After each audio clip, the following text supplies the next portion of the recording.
started. We have very limited time today, so let's get started quickly.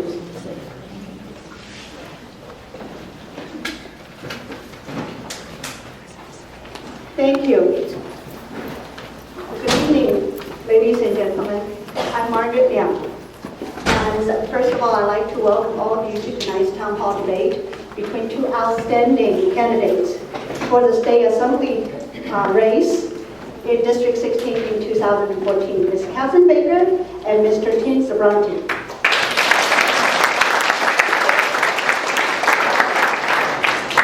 This debate is hosted by APAPA Tri-Valley, and it is also made possible by the support of local and state sponsors, including AT&T, Chevron, Cansom Ventures, Comcast, PG&E, Verizon, Sugar Bowl Bakery, McDonald Youth Foundation, Mr. Sandy Chow, Mr. Shin Kang, and Bank of the West guest, Mr. Tom Rowe and Ms. Yama Jamilu.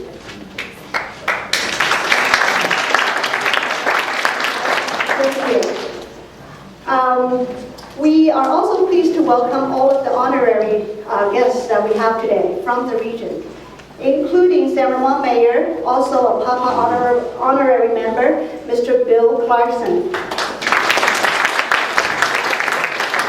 I'd like to thank him for allowing us to host this wonderful event tonight. We also have the Denville Council member, also a APAPA honorary member, Mr. Newell Arnerich.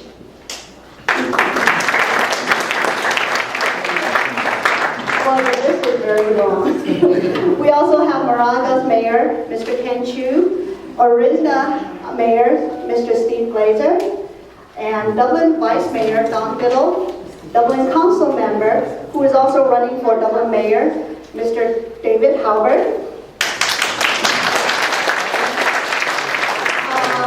We have Dublin's council member, Abe Gupta here. I think he's not here yet. We also have the state treasurer candidate, Mr. Greg Conlon. And Pleasanton's mayor candidate, Ms. Olivia San Juan. Pleasanton council member candidate, Mr. George Bowen. And not least, somebody who came from very far away, Mr. Chris Zhang. He is the Cupertino Union School District candidate, and he is also responsible for the API voters registration in Santa Clara County. Mr. Chris Zhang. Welcome all. I'd like to have Mr. Bill Clarkson to say a few words on behalf of the city of San Ramon.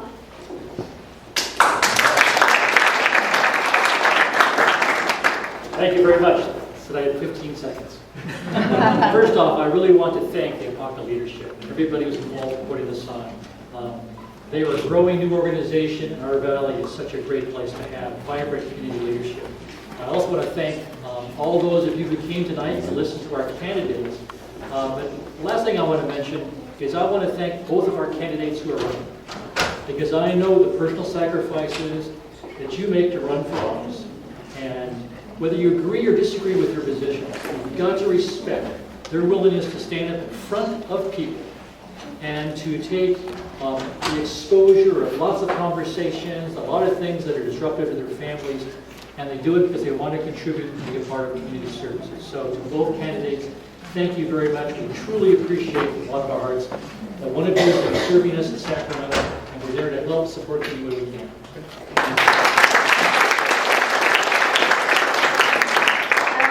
To include Mr. Jerome Handel. He is running for the San Ramon School Board.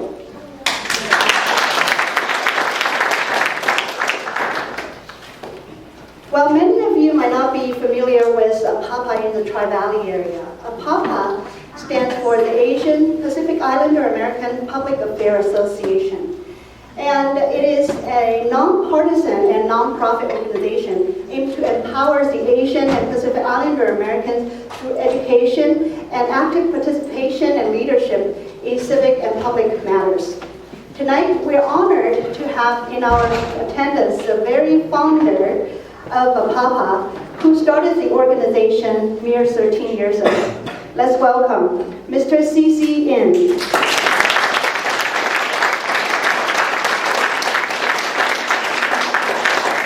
Thank you, Margaret. I'll be also 15 seconds. First, I want to come here. Albert shook his hand, already. Let me use my doctor that responsible for recovering my leg, working leg. And but anyway, I'm just like everybody else as an engineer from McDonald's franchisee, and joined startup APAPA together with many of our friends. I can see some of our volunteers here. They're all been done by volunteers, by the way. Certified California, now national, about 20,000 members, 200 active volunteers, like many of here, Andy and Margaret. And I see two of very neighbors on 41 doctors right here sitting here in front of me, and Kevin Kuma, the lawyer, and who volunteers at East Bay Chair, always our Bay Area chairperson. But anyway, I want to hear the thank you for coming here. As Margaret mentioned about the APAPA is non-profit, here is for the Asian Americans to be more actively engaged in the democratic process. As we have historically been good workers from railroad to the non-union to restauranteurs, engineer doctors, professors, scientists. And just like all the other immigrants come to America, build America, our next generation is to actively become decision makers and build a better government. All of it was so we can build a community, a better country. So thank you all for coming.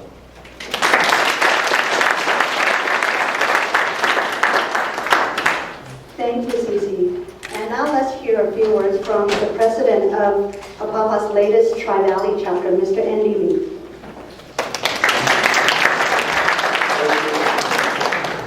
Thank you everyone for coming. And as Margaret says, we are the new chapter. APAPA currently have 7 chapters in California, and 1 in Florida, 1 in Texas, and 1 in New York. We are the newest chapter, and we have a lot of energy. This is why we have this town hall meeting. And this is our first public event held. So I would like to use this opportunity to introduce the team member of our Tri-Valley chapter. So first, Min Cao is Vice President. In the back is Nancy Chen, is Vice President and Treasurer. And there's a beautiful lady here, Margaret Liang, is our Secretary. Also, some of our board member is the Hui here, Hui Shen. Yeah. Oh, okay, Hui Shen is there. And Tiffany Yang, his daughter, always there. Holly Chen. She says she might be a living lady. Oh, no, Holly Chen. And also we have Annie Sen there. Connie. And I don't think Chin is here, as she is still on the way. And also I have a few active committee members. Oh, sorry, there's a Masha there, over there, our board member. Yeah, also some of the action committee members. Ivy Liu, where's Ivy Liu? Ivy did a lot of work. Guys at the back, and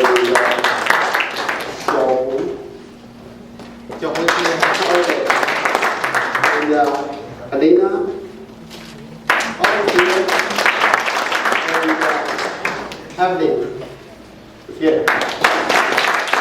And of course, I'd like to use this opportunity to thank everyone for coming here, and to thank all these volunteers from the global leadership and from the APAPA youth group. And some of the photographers, Jessica and Vinny.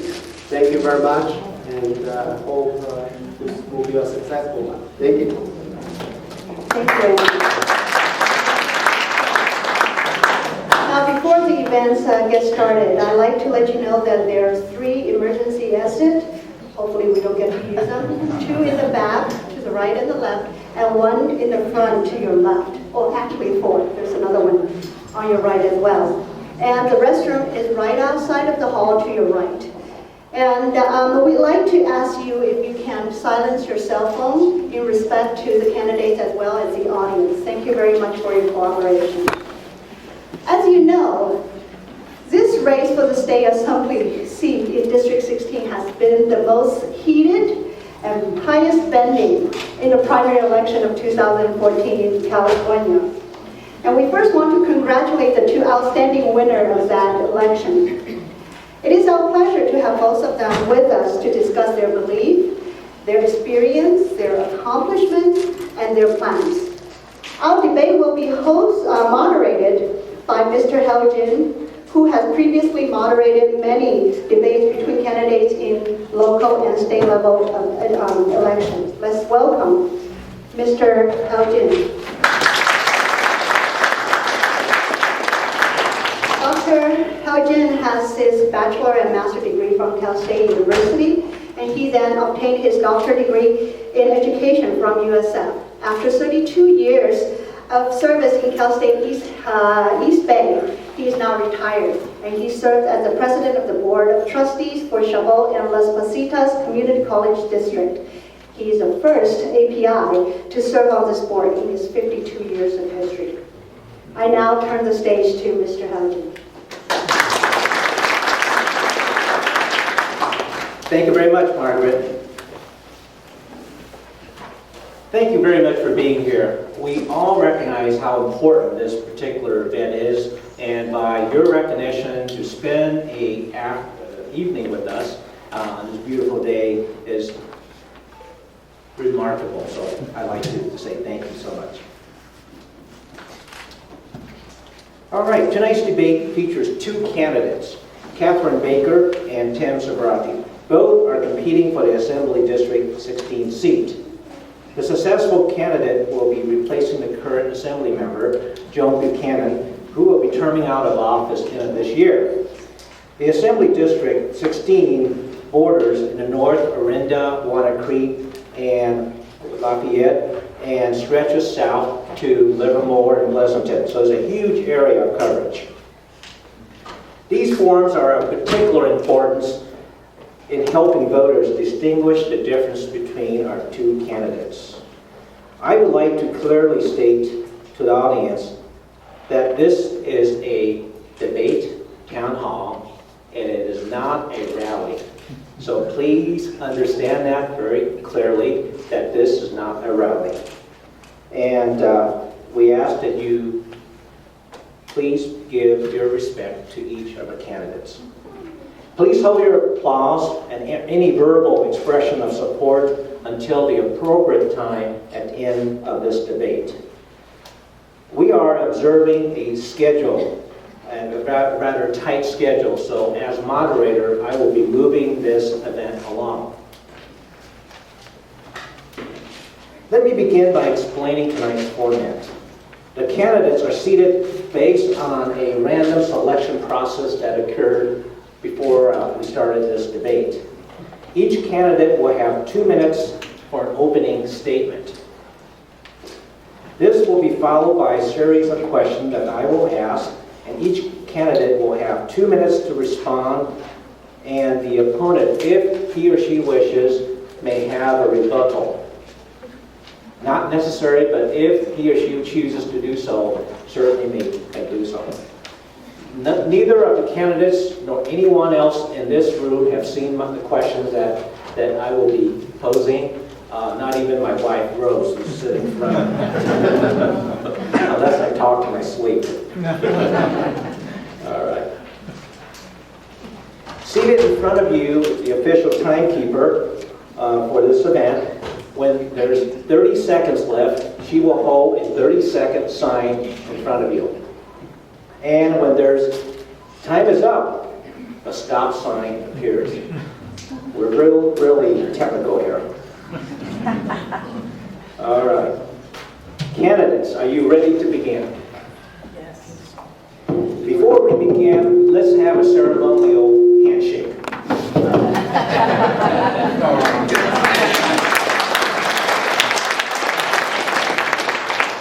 Wonderful, wonderful. We're shaking hands. Thank you so much. Okay, and the questions will go back and forth so that the candidate will not always be the first one to respond to a particular question. This particular opening statement, we will start with you, Ms. Baker. 2 minutes. And this is a good time to introduce yourself to the audience as well. Thank you. Thank you, APAPA, for having this event. What a terrific turnout. And thank you to everyone who came to have an interest in this race and wanting to be very informed about your vote. I also want to thank the Global Leadership Initiative, the high school students who are here helping out tonight. Thank you for being involved. My name is Catherine Baker. I am running for State Assembly, and I just want to take these introductory moments to quickly introduce myself and explain why I'm running. And I'm sure we'll get into a lot of good questions. I'm not usually asked that directly why I'm running. The question usually is posed more like, why on earth are you running? Or what possessed you to run? And I have two very straightforward reasons why I'm running, and they keep me very grounded every single day. And their names are Kate and Alex, my 11-year-old twins. They entered 6th grade last few weeks in Fallon in East Dublin. And as any parent raising children in this state, or any individual in this state, I want to see a state for them that is working, with an excellent education system available to them, with a thriving economy for good jobs, for their good prosperity, and with the financial stability, so that our state is never a burden on us or them. And particularly the last few years, I feel we are not providing that state for ourselves or our kids. I see it in education, where our 4th graders are ranked 46th and 47th in math and reading. And it doesn't get much better by 8th grade. And I see it as a working mom. When my kids are in school, I'm a small business counsel. I work mostly with small family businesses. I'm based in Pleasanton. I have a great 6-minute commute. And see how difficult our state makes it to create jobs and keep them here in California. And I see the massive amounts of debt that we're piling up year after year and leaving for our kids. And I asked around and asked, what committee do I need to be on to be a part of the solutions in these areas? And every finger pointed to Sacramento. So that's where I would be honored to go. I really appreciate your time. I look forward to visiting with you tonight. I think my opponent, or Tim, I know Tim, so I'll call him first name. We present two very different positions on many issues, and I look forward to exploring those with you. Thank you.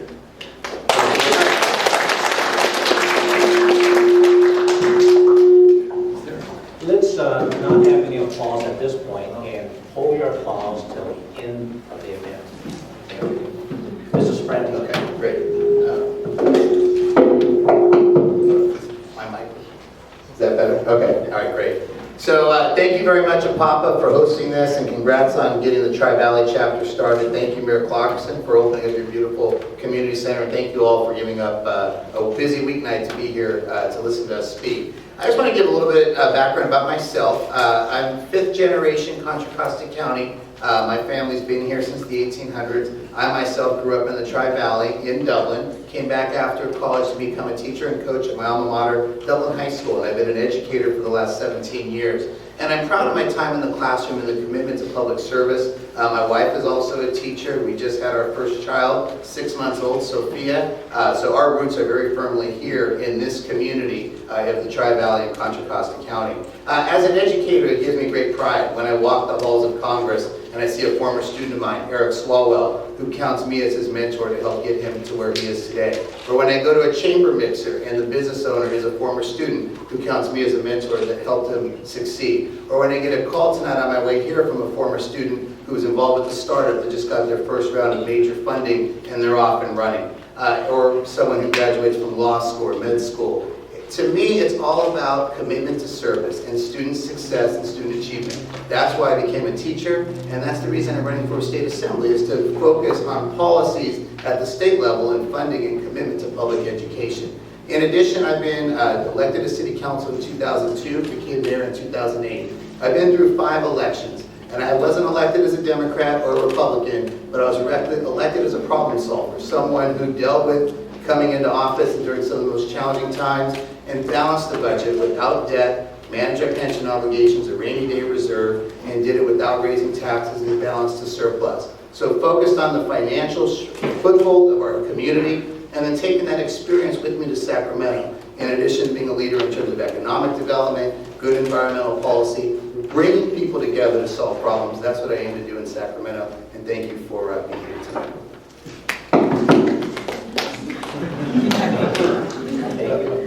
All right, question number 1. And Mr. Ramsey, you will be the first one to respond to this question. What do you see as the real difference between you and your opponent, and how these differences make you the best candidate of choice for Assembly District 16?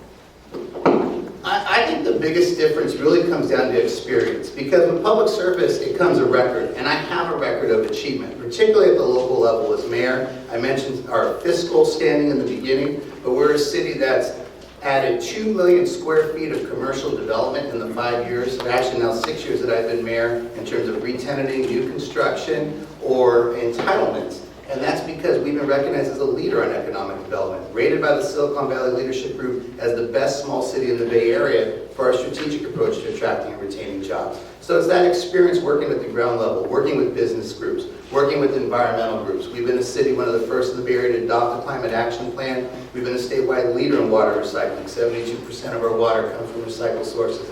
Been a real leader in terms of renewable energy, with almost all of our buildings being solar and having energy efficient methods. Been a leader in waste diversion. So the idea is, when we come to the state level, I've been able to work with these issues at the ground level for the last, over a decade, and certainly the last 6 years as mayor. I think that's one of the biggest differences. Also, being a classroom teacher, working across the spectrum. I work with advanced placement students, college prep. I've worked in terms of teaching the continuation school. I've taught adult ed. I've taught online education. My broad background in the classroom, working across a wide section of different areas, I think is another clear distinction, because education is the most important thing that the state of California does. It's the largest part of the budget, and it's an area where I have shown leadership working at the grassroots level, at the ground level, to help make students succeed. So when policies come forward in Sacramento, I will have worked on those policies at the ground level. Also on the policy level, I'm on the statewide California Collaborative for Educational Excellence, which oversees the local control accountability plan for all school districts in the state of California. So when it comes to local accountability, having worked on that, worked on the policy areas, being an advisor for State Superintendent Tom Torlakson when he took office, and heading up his transition committee and his foundation,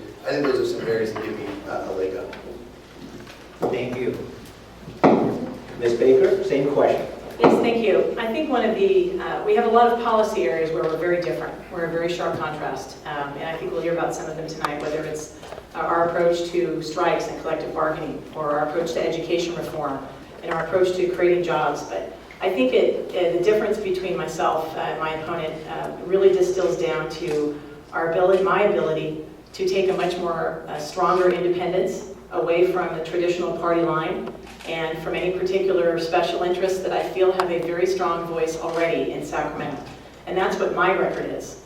My record is, as a parent actively involved in our local schools, supporting education reforms that California has steadfastly refused to undertake, to the point where the Obama administration even chastised us for some of our old education policies.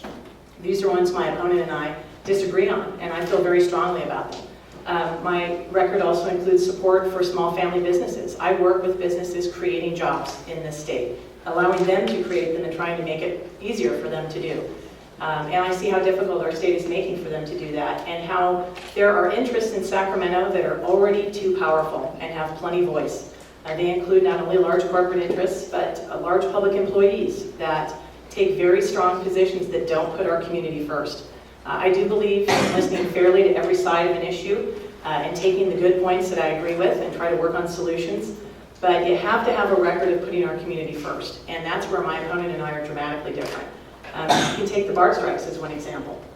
We have 5 BART stations in this district, this assembly district. If ever you were going to take a stand to support the best interests of the community, and frankly the entire Bay Area over the traditional interests one might be aligned with, that was an opportunity to do that. I oppose BART strikes and believe we should close the loophole in state government.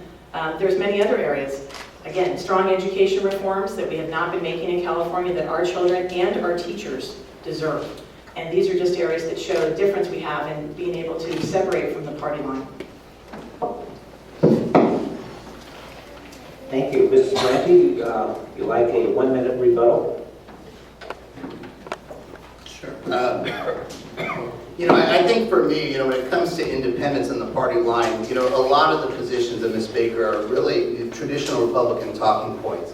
When it comes to myself as someone who has been a mayor, someone who has to work with business, someone who's worked with labor, someone who's worked with the environmental groups, you can't be in office for as much time as I have and have the record of success without being someone who is independent, who takes tough positions, and understands that these issues are very complex. There's not simple solutions to a lot of these problems. They're very complex issues, and it takes someone who has experience bringing sides together and achieving results. And that's one of the things that I have demonstrated over the course of my career. In addition, not just as a mayor, but also as a teacher, my commitment to my community, my involvement in my community, volunteering in my community, should not even be questioned, because I've definitely been very, very involved in the betterment of the Tri-Valley region, and I'll continue to have that mindset as I head, fortunately with the support of the district voters in ED 16 to Sacramento. Ms. Baker, do you wish to have a rebuttal? 1 minute. Sure. I think I have a record that's quite different, particularly in not towing the party line. I have the ability to not do things that make special pledges, for example, and promises to special interest groups in exchange for their endorsement or money. That's an area, again, where my opponent and I are very different on our records that we have in that. I don't make special promises to anyone in writing or otherwise, special pledges or how I'm going to vote a certain way. I let people know transparently what I believe and stand on that record.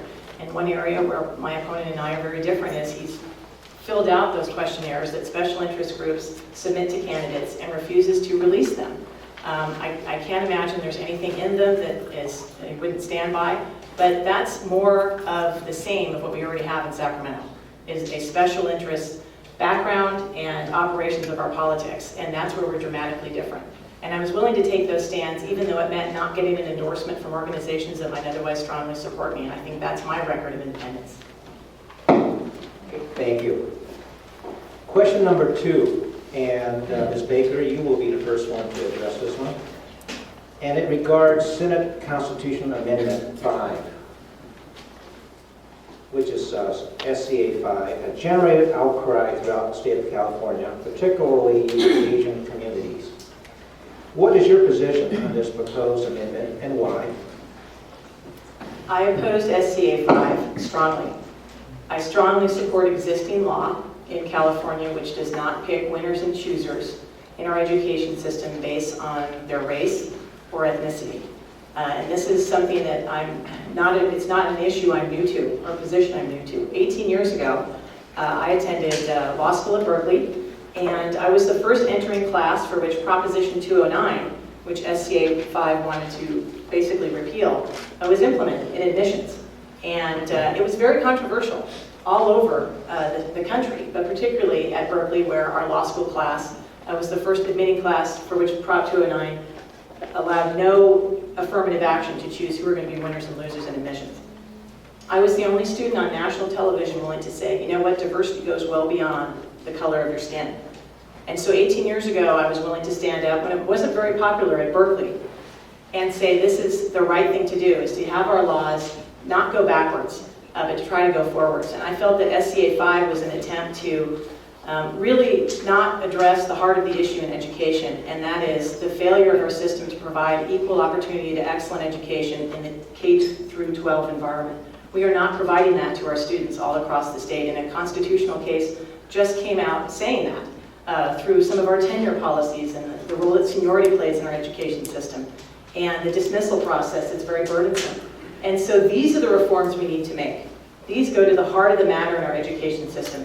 If you're trying to address access to college with SCA 5, what you really need to focus on is the inadequacies of our education system, and those are exactly the ones I will fight for, and ones that I firmly believe in and originally inspired me to run to begin with. So I'm a very strong opponent of SCA 5, and it's not something that we need to look at or try to fix or tinker with. We need to keep moving forward and not go back in time with our policies. Thank you, Mrs. Brandy.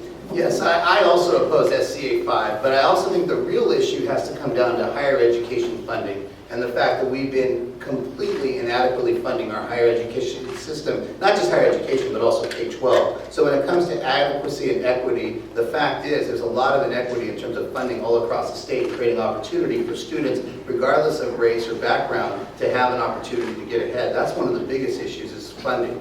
And the fact is, because we've been underfunding our system, particularly our UC and CSU system, there aren't as many spots as there should be for eligible students. It breaks my heart as a teacher when I have a student, many of them Asian students, Asian American students, that come to me with over a 4.0, who've been involved in their school in every activity you can imagine, have high test scores, and still can't get into the system because we have not been funding the system adequately to provide spots. SCA 5 was about dividing up, and obviously there was some inherent unfairnesses there, but the real issue is we have to create more capacity in the system, and the other thing we need to do is give greater priority to students from California for the limited spots. If we're going to have limited spots, number one, we shouldn't, we need to expand capacity. But if we're going to have limited spots, we need to give the prioritization to qualified in-state students, where right now you've seen in the last 5 years, in fact even a report in the paper recently that showed that 5 years ago there were less than 10% of out-of-state students at UC Berkeley and UCLA. Now it's over 30%. We all know the reason why, because they pay higher tuition to help make up for the funding gap. We need to fix that, and that's the major issue when it comes to adequacy and equity for our system, and that's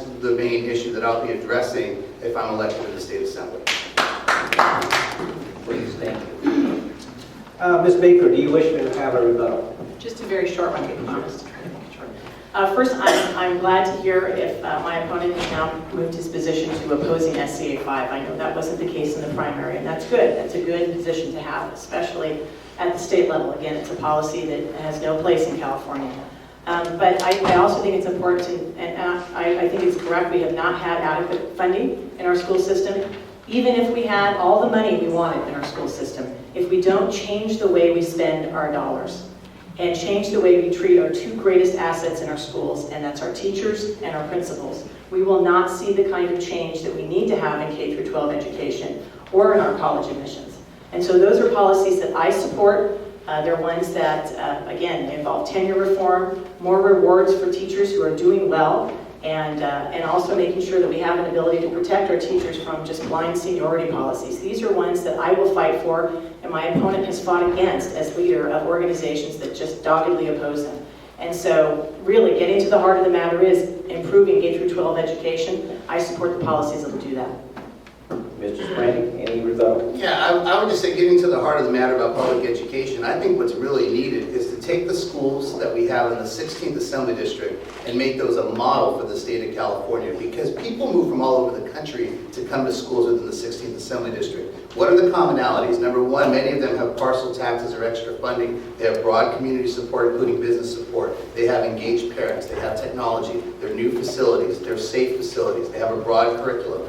I think a lot of times we search for answers somewhere else, and I think that's popular in the ed reform discussion. But I think we have outstanding schools here in the 16th Assembly District, and I think the state of California has a lot to learn from schools right here locally. And I think we should take the local model of success and excellence and spread that around the state. If we do that, and we have more schools around the state that look like the 16th Assembly District, that's going to lead to a great educational system that prepares our students for any college or career they choose to go into. Thank you. Question number 3, and Mr. Sprang, you will be the first one to respond to this.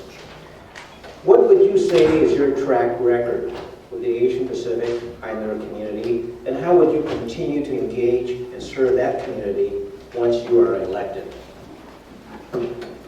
Well, probably the biggest one is obviously in the classroom, particularly, working with a lot of students and helping to start the API club at Dublin High School and things of that nature. But I would say specifically as a council member, one of the projects I was proud to support early on was the Olford Center in Dublin. And you see a lot of small, ethnic, family-owned, many of them immigrant-owned businesses. So I think that's one area that I was really proud of that we were able to do that. I think that spoke to the diversity of the community. I also think some of the recreational programs and offerings and services that we've offered through the city of Dublin, through, with the council support, myself as mayor, I think is something else that's spoken to the diversity of the community. And I think what we've done just in terms of small business, the fact that we partnered with the Chamber of Commerce, and we've had numerous workshops when it comes to, opportunities to meet the lenders and have access to capital, or to get some technical assistance on whether it's social media, developing a business plan. These are often targeted to small business owners, particularly the API community. We've hosted startup weekends. We have a startup development program going now. We host many meetups for a lot of tech employees that work in the Valley but live in the Tri-Valley, mainly in Dublin, that we try to work with them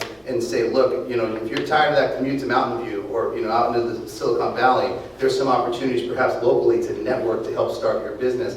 And again, a lot of small business owners, particularly in the Tri-Valley, being Asian American. So I think those are things that I'm really proud of, whether it's my work in the classroom or whether it's my work as mayor. I think I do have a broad track record, and it's something I want to continue to work on. And I think, as you've seen through some of my campaign materials and some of the outreach we've done with Asian media through the course of the campaign, that's something that I promise will guarantee you in terms of having bilingual staff, particularly at the district level, to help keep the Asian community engaged. And that's something we've added to our campaign team, and something I'm proud of. It shows my commitment to working with the API community. Thank you. Ms. Baker? Excuse me. The first is standing strong and unequivocally against SCA 5 when it first happened. It was passed during the Lunar New Year, one of the greatest celebrations, cultural celebrations in the country for Asian American families. That's just one area. Second is we also try to translate almost all of our campaign materials into different languages, including Chinese. And so that's been a big part of our outreach and making sure that we are allowing others to know as much as possible about this election and the positions that we take and the choice that voters have. But it also goes to supporting those policies that really affect everyone. Education policies, again, we do have wonderful schools here in San Ramon Valley and all over this district, but even our high-performing schools are not immune from the defects in the policies that are taking over our school system. You can have 2 teachers in our school system. One very good, inspiring your children, making your kids want to come to school every day, and one who is an ineffective teacher paid exactly the same. And an ineffective teacher affecting your child throughout the year is something that happens to families. They call it the lost year, even at our high-performing schools. At our high-performing schools, we had teachers who were dismissed simply because they were junior instead of more senior in their tenure, and instead of what their performance was and how they were doing better for their kids. These are policies that affect all families across the political spectrum and all demographics, even in our terrific schools in this area. And again, they're ones that we have to change. Also work very hard on just my business outreach. I work with, again, small family businesses and trying to make sure that they can be successful, whether it's a newly opened Chinese restaurant in Pleasanton area or someone who's starting their own business in fitness and wants to have more flexible work arrangements for their employees. These are policies that I support and am on record supporting and not just changing throughout the campaign. And these are ones that affect us all, and I'll continue to fight for. Thank you. Do you wish to have a rebuttal, Mrs. Frank? I mean, You don't have to. oh, Sir. okay. All right. Thank you. Well, just one actually, really quick, just want to add, I can't believe I omitted this, the CAPA intern program is something that I've been proud to support, having CAPA interns over, the last, this is 3 or 4 years as mayor, and keeping, getting students engaged and helping to support through donations and otherwise the CAPA intern program. And I would say the other big issue that I've helped support, I guess I will do a rebuttal, is Proposition 30. Because Start the clock. Okay, well, sorry. Well, yeah, well, and then deduct some time because I already got going. But I think Proposition 30 is another one because particularly the importance of schools and public education in the Asian American community, and supporting Proposition 30 during a time of crisis when our schools were cut beyond the bone, and taking a statewide leadership position supporting that. In 16th AD alone, that's been $150 million for public schools. And across the state, that's been billions of dollars. So I would say when it comes to advocacy on one of the very most important issues, I've stood and worked very hard in the field to help support that initiative and help support funding for our schools. Ms. Baker, do you wish to have a rebuttal? I will try to make it short once again. On the funding issue, Prop 30 was the largest tax increase in California history. And it was sold to us as voters as ones that would save our schools from cuts and from having less money. And every single school district in this assembly district after Prop 30, except one, gets less money per student after Prop 30. It is not doing what it was promised to do for our kids. It often happens when you fight for large tax increases that then do not have the results that they were meant to have. And so that would be another distinguishing point for the two of us. I'm proud to have had the opportunity to work with the Global Leadership Initiative and the leadership program that does for many of our wonderful students throughout the area. Also proud to have the endorsement of the Silicon Valley Chinese American Association and the Chinese Floating Bloc. And just grateful for an opportunity to get to have the diverse community we have here interested in both of our campaigns, but grateful for the support I've been receiving. But don't be blind about what Prop 30 was. It has not brought the funding back to our schools that was promised for us. Thank you. Next question. Ms. Baker, you will be the first to address this particular one. Plans are in the works to build a 220-acre Creekside Memorial Park Cemetery in the Tassajara Valley. This issue has become a topic of heated discussion for many, as the site is adjacent to many existing homes in the San Ramon area. Please tell us what your position is on this development and why. This is a development that's been considered for many years, and it's one that our community has changed dramatically since it was originally researched. One thing we need to really look at is the effect on water, the effect on some of our beautiful countryside that we have in the Tassajara Valley, and really make sure that our local community has a voice in directing that policy. I have to tell you, there's a real temptation for state candidates and state leaders to get involved in local issues. And I think the ones who best make those decisions are our local voters, being able to converse with their local city council. It affects the San Ramon, Danville, and Dublin communities in particular. And I think that's one that I personally would like to see it reevaluated so that there's more hearings and there's more input from the local community. But a lot has changed in all the Windermere Valley and the Gale Ranch area since it was originally examined. And I think it's worth completely reviewing it. I just don't think state candidates should be telling our local communities what they should do with their zoning or their property. That's an area of difference, I think, in some of our policy areas, but that's what I believe. Thank you. Mrs. Ferrani. Yeah, I would just say, obviously, there needs to be water, there needs to be infrastructure. Those are things that the county of Contra Costa and the San Ramon Danville communities need to address. As a state assembly candidate, I don't take positions on other communities' local land use decisions. I think that's best left to the local communities. Any rebuttal from this? You all both seem to be on the same page on that particular one. I think we're good. All right, thank you. All right, next question, and Mr. Sabrani, you will be first to address this particular one. For many Asian American entrepreneurial and small businesses, trade with China and other Asian countries are critical. How will you continue to open up California to the global market and help small businesses thrive?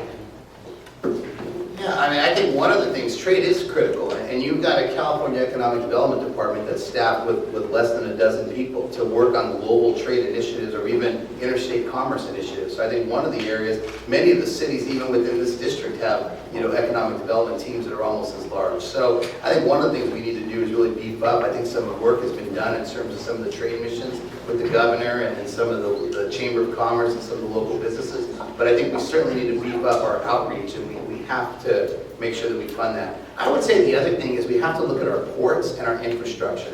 One of the things that, right now, especially when you look at the Port of Oakland or the Port of Long Beach, Port of Stockton, we're really going to focus on trade with the Asia Pacific Rim. A lot of our ports are antiquated in terms of just, how they're able to ship goods and move, a lot of major commerce. So I think that's one of the areas. In addition to beefing up the economic development staff in the state of California, we have to address the infrastructure needs, and we haven't been doing that traditionally as a state. In fact, we have a crumbling infrastructure. And I think that's one of the major areas that we're going to have trade, particularly global trade, particularly trade with the Pacific Rim. Working on our ports here on the West Coast is a one critical area that we can do that. I also think we need to work with our existing Asian American business community that has a lot of those local connections. I know that's one of the things that we've always tried to strive. It's one thing for someone from the outside to make those approaches, but a lot of times those relationships already exist, whether it's with China, whether it's with other countries in the Pacific Rim. So utilizing some of the local people on the ground who have some of those relationships and work on them to help open up some of those opportunities, I think is one of the other things that we need to address. Thank you. Ms. Baker? Well, I think it starts with making California a terrific place for our businesses to succeed. And that does involve policies that allow employers to hire more and to have more competitive goods and services so that they can be more competitive in the global market. We put a lot of burden on businesses right now in California. Aside from the highest tax burden that we put on them, we're the 48th worst state for regulatory environment. We're micromanaging almost every aspect of some of our local businesses here. And that is a burden on them and the global economy. It's a burden on them and the products that they want to bring to market and be able to trade competitively. And so the number one thing we can do is start to do no harm. Do no more harm at the state level in our economic development for our own community here and throughout the state. Secondly, we do need to make major infrastructure investments. It does involve the ports, and it does involve changing the way we move goods and services throughout the Bay Area, which is one of the main points of contact for trade with Asia. You take a good look at 580 and the 586 interchange. That's one of the few areas where anyone in the Bay Area, but certainly coming from the ports, can connect with Interstate 5, which then branches out all throughout the state of California and further east. We need to be looking at better investments than high-speed rail, for example, and how we can have a better connectivity for our ports and other points of trade to Interstate 5 and eastward and all around our state. It is a complete bottleneck, and that's something that I would support looking at instead of seeing hundreds of billions of dollars go into high-speed rail, for example. These are smarter infrastructure investments that we can be making. And that's just one example that affects all of us here locally and the entire state and our ability to have good trade. So it's employment policies that allow employers to be successful and competitive, and having the first-hand experience with that, and also making sure that we have the infrastructure that will allow us to remain competitive and get our goods and services that we are shipping and trading to the ports efficiently and back into our own system. Thank you. A rebuttal, Mr. Brennan? Yeah, I mean, I just think when it comes to 580 and when it comes to the ports and hearing Ms. Baker talk about infrastructure, one of the key things on the ballot this November in Alameda County is Measure BB. I'm not sure what Ms. Baker's position is on that, but it's something that the business community has embraced because this is what goes a major way towards addressing the issue of infrastructure within Alameda County. It deals with rail, it deals with goods movement, it deals with BART connectivity, which then, by pushing BART out to Livermore, then frees up capacity on 580 for goods movement, which then we can ship. And it deals with major investments at the ports, and it's something that the business community supports. A lot of times Republicans talk about taxes and regulations. Those are important things that need to be addressed. Democrats talk solely about education and infrastructure historically. But it really is a holistic approach that deals with investments in education infrastructure, deals with their tax and regulatory environment, and looks at other things like access to capital, housing, a broad approach to business development, and a holistic approach is one of the things that's going to help grow our economy in California. Ms. Baker, you wish to have a rebuttal? I keep saying I'm going to do a quick one. I'll try to do a quick one. Let me have a timer right in front of us. Look, local taxation is the absolute best place to make as many tax decisions as possible. You are most accountable to the voters, and you have the most control over where your tax dollars are going to go. There are many flaws with Measure BB.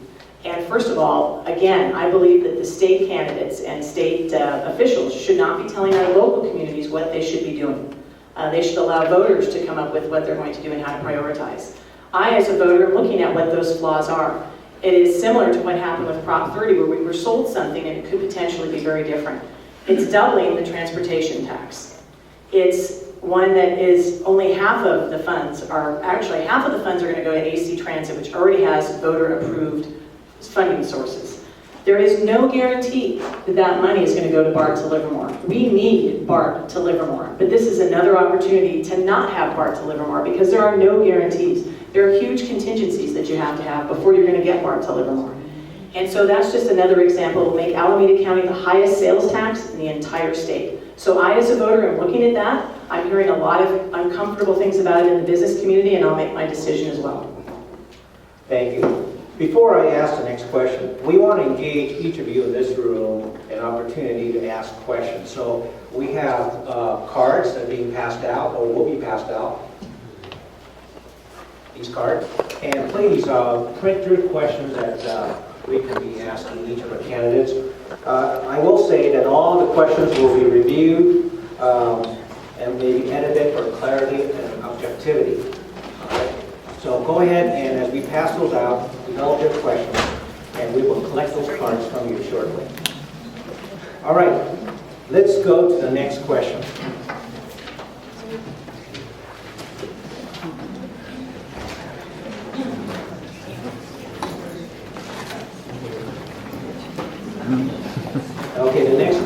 Ms. Baker, you will be answering this first. All right, listen, folks. Many believe that government employee pensions are the single greatest threat to the state's financial health. Critics claim that underfunded pension liability funds as a threat to many municipalities. What are your thoughts, and how would you propose to solve this problem? I think it is, oh, hold on, there we go. It is a huge problem. More conservative estimates show $300 billion in unfunded pension liability facing our state. And the teacher's pension, for example, is underfunded to the tune of $22 million a day. And anyone who understands just the concept of interest and principal and making payments knows that for every day we don't address this issue significantly, we are racking up debt for our kids that will be very difficult to dig out of. I support, and I believe I'm the only candidate on this platform that supports bipartisan reform to our pension system. A bipartisan measure that was brought about by Democrat Chuck Reed and Pete Constant, a Republican on the San Jose City Council. This would be an initiative that I will vote for getting on the 2016 ballot that will make sure that our local governments can negotiate flexible and have the ability to have flexible arrangements with their own employees going forward. It protects vested interests that employees have been promised throughout their contractual period so that their pension that they were promised is there. But it allows our local governments, when a contract is up, to be able to redesign a compensation package. Right now, if you're in California and your local community says to its employees, we're going to commit 5% of your pay into a pension, when the contract is up, you can never go below 5%. No matter how else you change your compensation package, and no matter how reasonable that change would be, and how unsustainable the number is. And so we just need to change the law, not to tell our local communities what their pension plan should be, but to make sure they have the flexibility going forward to redesign pension plans that meet their financial needs and take care of their workers. And that's something that I strongly support. I also support re-examining how we look at the pension boards to make sure the appearance of conflict of interest is not there. Some of the pension boards we have in California have a requirement that those who receive pensions are the majority of the members of the pension board. And I just think there needs to be more balance to that so that there's at least equal voice, and also make sure there's more actuarial and financial support on the pension boards themselves. There's many other measures, but those are some of the key ones that I strongly support. Thank you, Mrs. Brady. Yeah, this is an issue that I've already dealt with at the local level as mayor. With our employees, we negotiated where they were paying not just, even before PEPRA, even before the Reform Act of 2013, our employees were picking up their full share and picking up a portion of the city's share as well for the retirement costs. In other words, we need to make sure that we have sustainability, and employees need to be part of that solution. And that's one of the things, as mayor working with the city council, that we were able to do. We were able to do that in terms of paying off fire OPEB, in terms of working with our contracts and making sure that the costs long-term are baked into those contracts. And it's something that, we have done locally, and it's something that as I take that experience of having worked on this at the local level, bringing that experience to the state level, I think will be critically important. Because our pensions have to be sustainable. One of the biggest issues that we need to deal with is STRS. The PERS, we had the Public Employee Pension Reform Act of 2013, and I think we have to be really careful. We had major reform that's already in place. We already see the benefits of that. So, I think PERS, at least for the time being, is not in as serious a situation as STRS. STRS is where the real issue is, and something where I'm not as popular with some of my fellow teacher colleagues, but I tell them, we need to pay more. More of our salary needs to go to this for the long-term sustainability of the system. Teachers need to pay more, the school district needs to pay more, and the state legislature can't take pension holidays when times are tough. We've had the legislature that's supposed to commit a portion of its funds to the pensions, and they haven't been doing that for over a decade. When times got rough, they took a pension holiday. Well, none of us in this room were allowed to take a holiday from our mortgage when times got rough. We know the effects of what would happen if we did that, but the state legislature did that. So to me, it's really three legs of the stool, making sure districts, teachers, and the legislature funds their obligations more to make sure that we have a sustainability long-term of our pension system for our retirees, and that we're not tapping, state funds that could go to other programs and services. Thank you. Ms. Baker, would you wish to have a rebuttal? Sure, just I'm try to keep it to 2 points. The first is, I believe that every community in California deserves to have the flexibility to design their pension plan in a way that is sustainable for them and their employees, and right now that is not the case. And I am the only candidate who supports the reform that's necessary to make that possible. This is something that will make sure that we have pensions for our employees so that when they retire, they actually have what they've been paying their funds into. Secondly, in terms of what other dollars are out there available, there has been a change. It's going to be on the ballot in November, and it involves something that's very dangerous for our local school boards, and I don't know what my opponent's position is on it. I think I know. And that is an initiative that would put a cap on our local school districts and the reserves that they can have for what their expenses are. There was a backroom deal with the California Teachers Association that slipped into an initiative in November that our local school districts will be limited in how much they can set aside in savings for their needs. Right now, just about every district in this area has a 10 to 14% reserve. It's a savings account that they have to pay their bills. And there's been a cap on that. It's micromanaging our local districts. I oppose the cap. I believe my opponent is on record as supporting it, and I'd be curious what he thinks about it. Mrs. Franny, I'm sure you have a rebuttal. Well, I support, if you're referring to Proposition 2, I do support Proposition 2 because that creates a rainy day reserve for the state. I think one of the issues with the state of California is the fact that we've had a situation where we go through peaks and valleys. You know, we rely too much on capital gains revenue, and we have all these highs, and then we have these great lows. So we're always, making cuts, and then we're restoring programs, making cuts, restoring programs. This restores a rainy day reserve that's needed for the long-term stability of our state. In Dublin, as mayor, we established an economic uncertainty reserve, which is essentially a rainy day reserve. Proposition 2 does the same thing for the state. Now, after Proposition 2 passes, which I hope it does, which will restore some fiscal responsibility to the state, then I believe the legislative issue that Ms. Baker's referring to does need to get addressed, because even though CTA supported the 6% reserve, I don't support that. I think that's much too low for a district. I know for a city, our reserve is much greater than that. That's how we get through the peaks and valleys, and I think that's essential for school districts. So I think that's something that maybe we can deal with legislatively or with the future initiative. Thank you. Let's get some questions from the audience. May I just have a quick rebuttal on that one? Because that's the Let's give it 30 seconds. Okay. Okay. Unless you want to. It is quick. There should be no cap on reserves.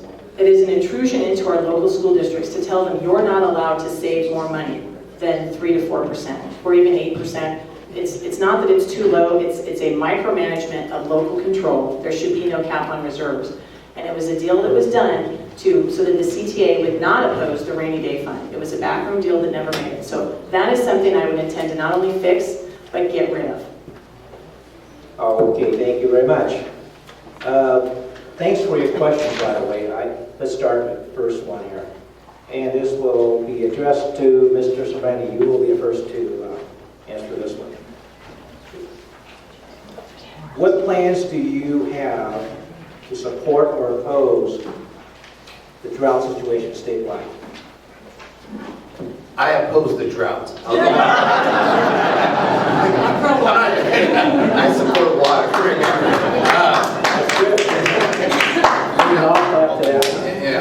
I think, this is obviously, a little bit of levity, but it's obviously a serious issue, and one that we need to address, particularly in a state with such a dry climate. So the way I look at it is this. I think, number one, locally, we've been a leader at the local level. I mentioned at the outset, 72% of our water comes from recycled sources. So I think it's something that we really need to push at a statewide level. There's been a lot of talk, but there hasn't been a lot of leadership in the state of California working with cities and working with local water districts. So I think when it comes to recycling, when it comes to conservation, managing the groundwater basin and the Pavley bill, I think that's a good step in the right direction. We need to deal with storage both above ground and below ground in an environmentally sensitive way. But I do think storage, when we have limited rain, is an important issue. And also looking at technologies, whether it's drip irrigation, whether it's desalination plants, we have to have a holistic approach when it comes to water management. It's such a scarce resource. The other thing I definitely want to say is I am opposed to the twin tunnels, the governor's plan, which I think is very expensive and I think does not produce, in terms of, any new drops of water at all or lead to any additional storage or conservation.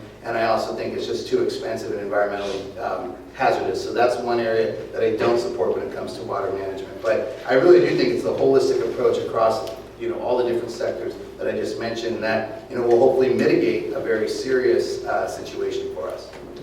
Thank you. Ms. Baker? I'm pro-water. Yes.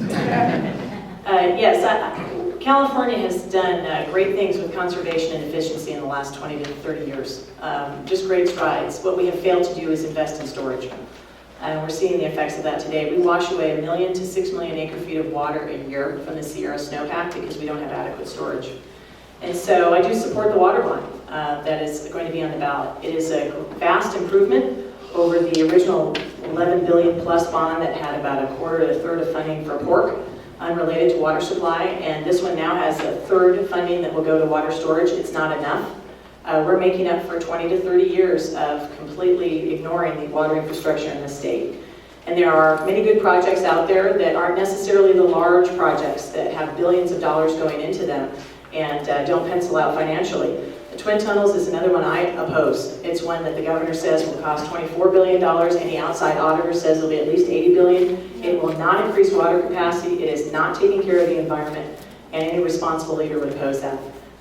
So that's an important thing to remember, is that we have water storage. We also need to find ways in which our local governments can have the state get out of the way when it comes to recycling. How many of you would love to be able to have recycling of resources available, recycled water available as a resource to you in your home, whether it's for yards or whatever else?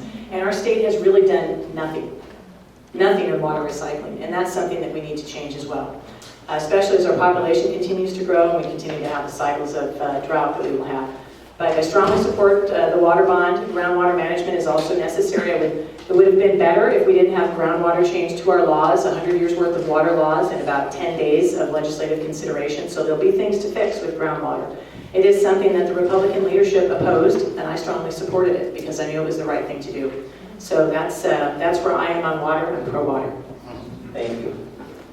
I just want to say two other things. Well, I also support the water bond. I think it's an important first step. The other area I didn't address is our pipe infrastructure as a state. When we talk about water infrastructure, the average pipes in California are over 75 years old, and we've seen studies where there's anywhere from leakage of from 10 to 20%, on average 15%. That's leakage. That's water that we have that is not being used and for potable water or anything else. So we have to address also our infrastructure below ground when it comes to our pipes and conveyance to homes and businesses.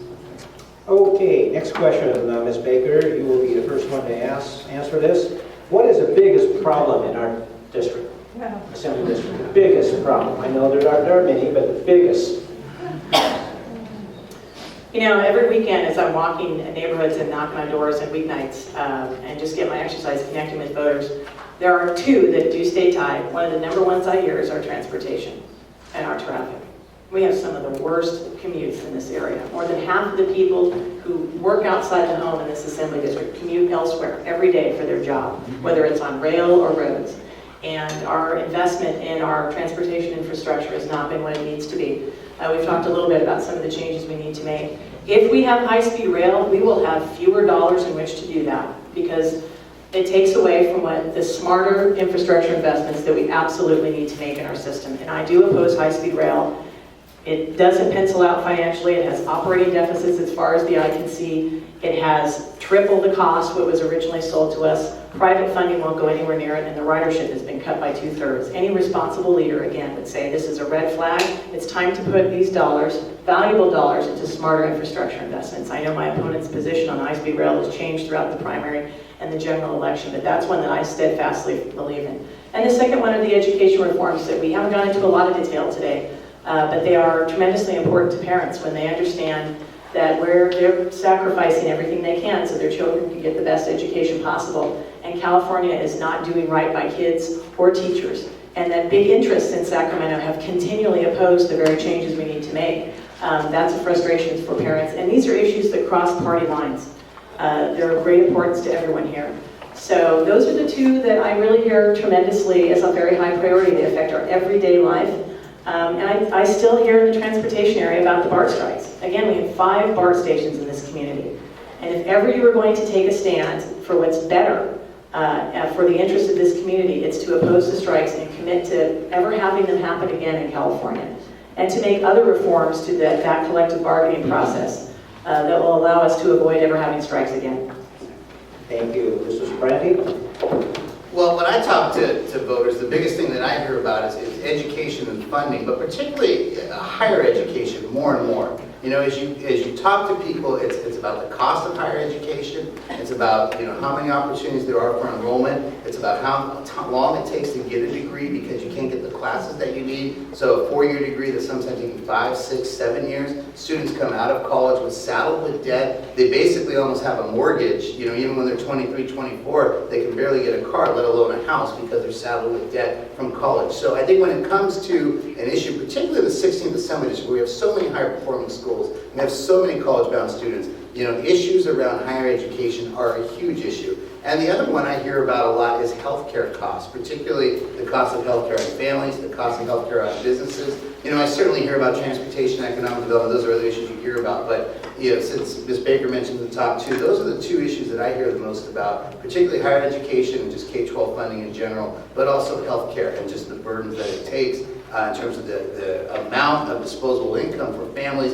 and that's money that could go to retirement savings, that's money that could go for spending, you know, but we're having a situation there with premiums rising, you know, each and every year. So those are the types of issues that I hear about a lot in the 16th District. Thank you. Albert, do we have more questions? I'm trying to get all of you out in a decent hour, so what we're going to do is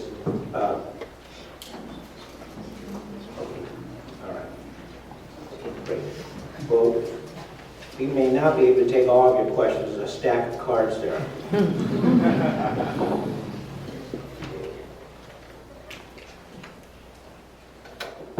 Okay, this one is a little more technical. And Ms. Baker, let's start with you. What is your position related to One Bay Area and RHNA? Do you know what we're talking about? Regional housing allocation? Yes.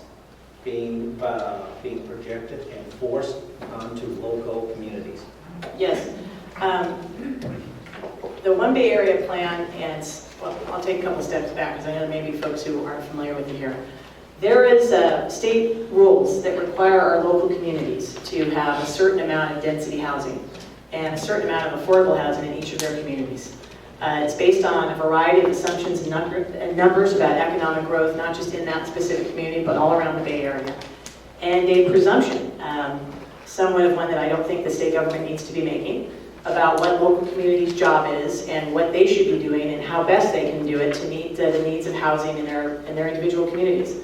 In the last few years, there has been a particular intrusion at the state level of telling our local communities that unless you take these assumptions and build this many units in this amount of space and zone your property this way, you will not receive transportation funding and other funding from the state that we expect to have as investment.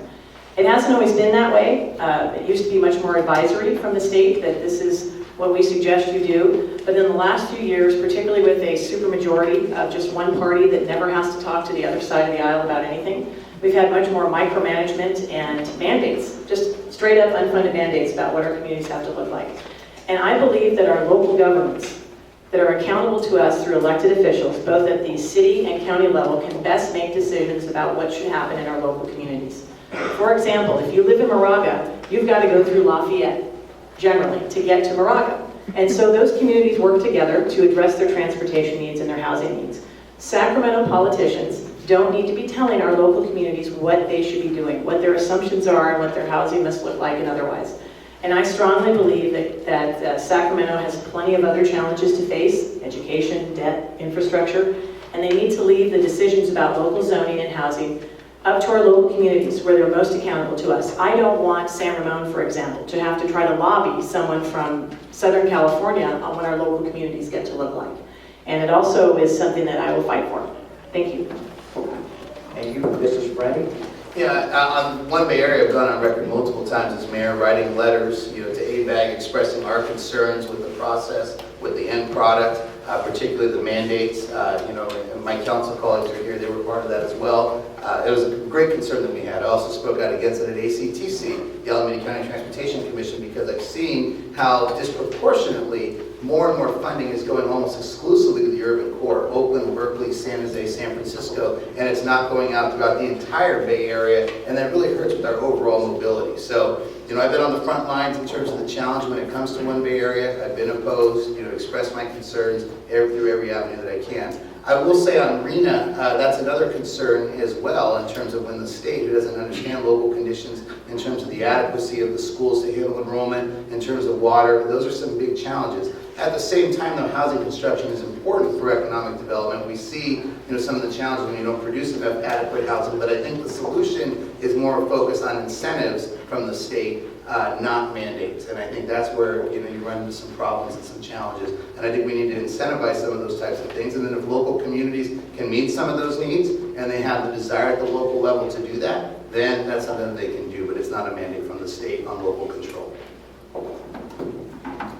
I would try to put a finer point on it. Would you, there's legislation that we could repeal that would take the decision-making about our local zoning and out of the hands of these intergovernmental agencies that are not elected by us and don't have skin in the game in our own communities. And I believe we need to roll back those intrusions into local government. And so I don't just express disappointment about one Bay Area plan and try to advocate that. As a leader in Sacramento, I would vote to roll back those intrusions. I'm not sure if my opponent is willing to go that far, to actually say, these are not requirements we should have. These are ones that we need to repeal and roll back and allow our local communities to make their own decisions. It's one thing to say, I've expressed concerns about it. It's another to say, when I'm there, these are stands I'm willing to make, even if they're unpopular. And I think that's very important. You go to any community from Orinda to Livermore, they don't want an intergovernmental agency that costs millions of dollars to fund every year and doesn't have people from our community accountable to us for it, making decisions about that. And that's what I would vote for to stop. And I think that needs to be a stronger position, a much clarified position. Okay, I'm summarizing very quickly here. I'm looking at the clock. I'll start with you, Mrs. Brandy, and question is, what's your position on Proposition 46? I'm no on Proposition 46. Okay. Ms. Baker? No on 46. Okay. Does that answer the question? Okay. All right. I like that. What's your position on charter schools? Ms. Baker? I strongly support as much parent choice as possible, including charter schools, including choice within your own school district, including the ability to have more feedback on the evaluation process with teachers and our principals. Strongly support charter schools. They need to have transparency, they need to have accountability, and they need to be regular metrics, because just being in charter school doesn't mean you're necessarily going to be better, but you absolutely have to allow parents to have that choice. I had the pleasure of serving on a preschool board here in the San Ramon Valley. Preschool is the last area where parents have ultimate choice over where their kids can go. And you see the diversity of offerings for you to match your child with the best educational style, whether it's Montessori, academic, immersion, English as a second language, religious, or co-op. And that ends as soon as you get to kindergarten, because that choice is taken away. And so I believe we need to reinvigorate and support charter schools in our community. We've seen the effect it's had in Livermore. It's had a wonderful effect. There's an excellent charter school system in Livermore, and it's also brought the Livermore school districts up, because they've had to compete, and they've had to be able to show that they are a good offering. So I strongly support charter schools and the ability of parents to have choice, even outside of the charter school setting. You need to make sure there are accountability measures, it's transparent, and there are standards, and they're regularly visited. Because just being a charter school doesn't necessarily mean hands off and you're perfect the way you are. So that's something I feel strongly about with charter schools. Thank you, Mrs. Brandy.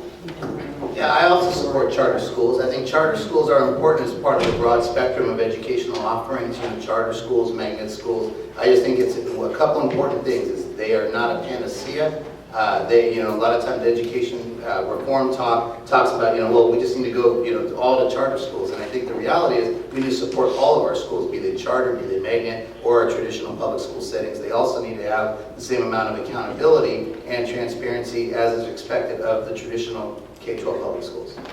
Okay, folks, this is your 2-minute closing statement. And we will start with you, Mr. Spranging. All right, thank you. So again, thank you very much for the opportunity. Great questions, great dialogue tonight, and I've enjoyed every minute of it. I would just say this, as I look across the state, I said at the outset, talked about my long history in terms of my family having been here. And, when I talk to my grandparents and great-grandparents, all the time, hear from them, talking about the golden era of California, the Pat Brown years, or some magic era where, we had good infrastructure and we had a master plan for K-12 and higher education. And, I hear about that and I study as a history teacher, and I look at how far we've strayed from that. I look at how far in terms of our aging infrastructure, whether it's our schools, whether it's our universities, whether it's our roads, our bridges, our highways, our water infrastructure, our energy infrastructure, our technology infrastructure. We really need to focus in terms of the investments that it's needed to help rebuild our infrastructure that will help make California great again. Now, we do this through economic growth. And I know one of the things as mayor of Dublin, when I took over as mayor in 2008, and we were facing declining revenues of property and sales tax, we couldn't do everything I wanted to do at that time because I understood we had fiscal challenges. We got our fiscal house in order, we focused on economic growth, we made it the #1 strategic priority of the city of Dublin to attract and retain jobs. Revenue came back, and now we're moving forward with major infrastructure projects, both in terms of parks, both in terms of athletic facilities and roadways. And I think that's the model for the state of California.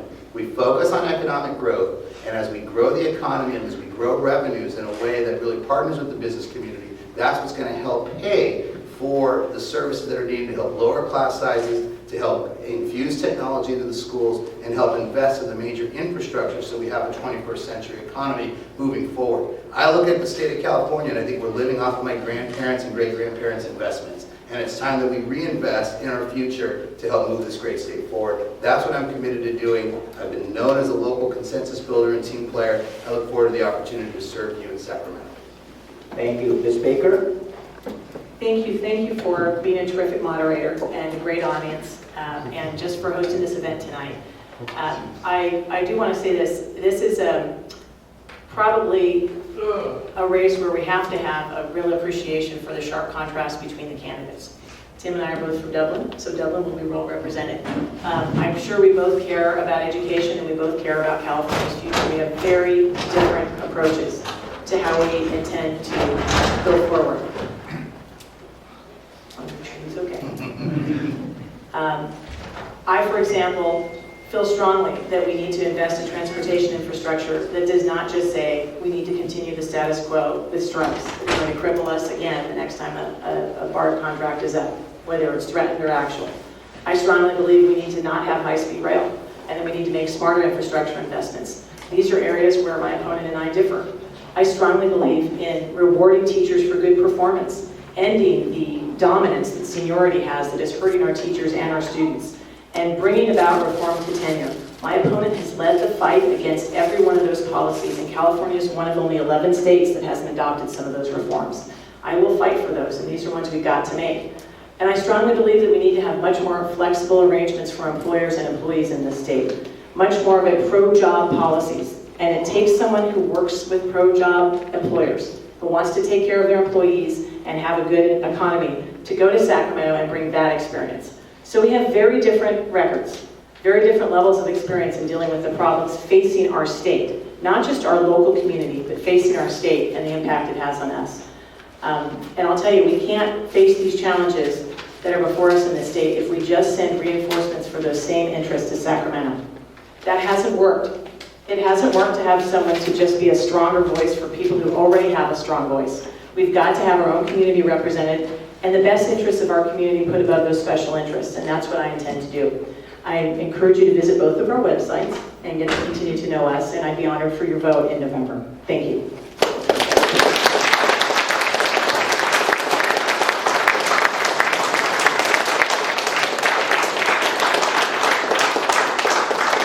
I want to make it clear, that's a applause for both candidates.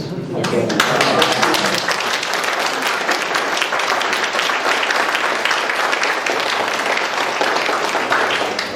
In closing, I'd like to thank the Tri-Valley APAPA, Andy, who's president of the group, has done a marvelous job in organizing this event.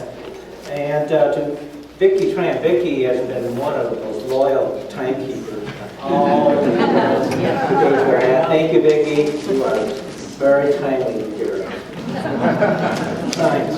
They were visible. Yeah, exactly. I'd like to thank the city of San Ramon for the use of this beautiful facility. And I'd like to thank each of you, the audience, for being here tonight, and be sure to exercise your voting rights on November 4th. And to the two candidates, isn't this wonderful? They're here. I'd like to see our ceremony handshake one more time.